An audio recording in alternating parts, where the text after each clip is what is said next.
বিসমিল্লাহির রহমানির রহিম। আসসালামু আলাইকুম। আজ টপিক হচ্ছে ডিপ্রেশন। ডিপ্রেশন থেকে আমরা নিজেদেরকে এবং আমাদের ইয়াং জেনারেশনদেরকে কিভাবে বাঁচাবো সেটাই বিষয়বস্তু। ডিপ্রেশন হলে কোনো কিছুই আমাদের ভালো লাগে না। সবসময় মন খারাপ লাগে। হয় প্রচন্ড ঘুমাতে ইচ্ছে করে নাহলে ঘুমই আসে না। সমস্ত কিছু থেকে নিজেদেরকে একা করে নিতে ইচ্ছে করে। ভীষণ রাগ হয়, দিক-বিদিক শূন্য লাগে, ভীষণ লোনলিনেস লাগে, স্যাডনেস লাগে, এগুলো ডিপ্রেশনের লক্ষণ। এবং কোনো কিছুই ভালো লাগে না। জীবনের সমস্ত কিছুই বেকার মনে হয়। নিজের অস্তিত্বটাকেই বেকার মনে হয়। তো এর সলিউশনটা কি? সেটা হচ্ছে, এর সলিউশন জানতে গেলে আমাদেরকে অবশ্যই ইসলামিক ফিলোসফি জানতে হবে। যেমন হচ্ছে নামাজ পড়তে হবে, আল্লাহর জিকির করতে হবে, আল্লাহর সাথে বন্ধুত্ব করতে হবে, আল্লাহর জন্য সময় বের করতে হবে, নলেজ গ্যাদার করতে হবে।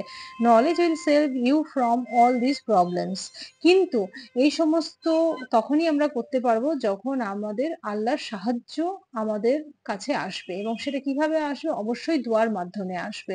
তো কিছু দোয়া আছে যেটার মাধ্যমে অবশ্যই আমরা আল্লাহর সাহায্য পেতে পারি। ইনশাআল্লাহ আমরা এই ডিপ্রেশন থেকে বেরোতে পারি। তো ১ম সূরা হচ্ছে সূরা আনকাবুত 29 ভার্স 30, যেখানে বলা হয়েছে, "কালা রাব্বি সুরনি আলাল কাউমিল মুফসিদিন।" হে আমার প্রতিপালক, ফাসাদ সৃষ্টিকারী সম্প্রদায়ের বিরুদ্ধে আমাকে সাহায্য করো। যদি কেউ আপনাকে বিরক্ত করে বা আপনার বিরুদ্ধে চক্রান্ত করে, আপনাকে অপদস্থ করার চেষ্টা করে, তাহলে অবশ্যই এই দোয়াটি পড়বেন।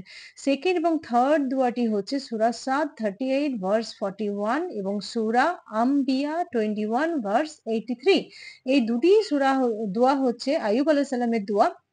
যিনি আমরা জানি যে আইয়ুব আলাইহিস সালাম দীর্ঘ 18 বছর যাবৎ বিছানায় ছিলেন, অসুস্থ ছিলেন, এবং যখন লাস্টে উনি সহ্য করতে পারছিলেন না, তখনই এই দোয়াটি উনি করেছিলেন, যে দোয়ার মাধ্যম দিয়ে উনি আরোগ্য লাভ করেছিলেন।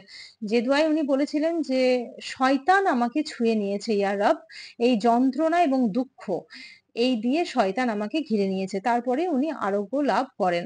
তো ইনশাআল্লাহ আমরা যদি এরকম কোনো সমস্যার মধ্যে পড়ে থাকি, এই দোয়া অবশ্যই আমাদের জন্য ভীষণ কার্যকরী। এবং আরেকটি দোয়া হচ্ছে সূরা কাসাস 28 ভার্স 24, যেটি মুসা আলাইহিস সালামের দোয়া, এবং সেই দোয়াটি করার পরে উনার বিবাহ হয়েছিল। উলেমারা বলে যে যাদের বিয়ে হচ্ছে না তারা এই দোয়াটি পড়তে পারে। অবশ্যই ইনশাআল্লাহ তাদের কাজে দেবে।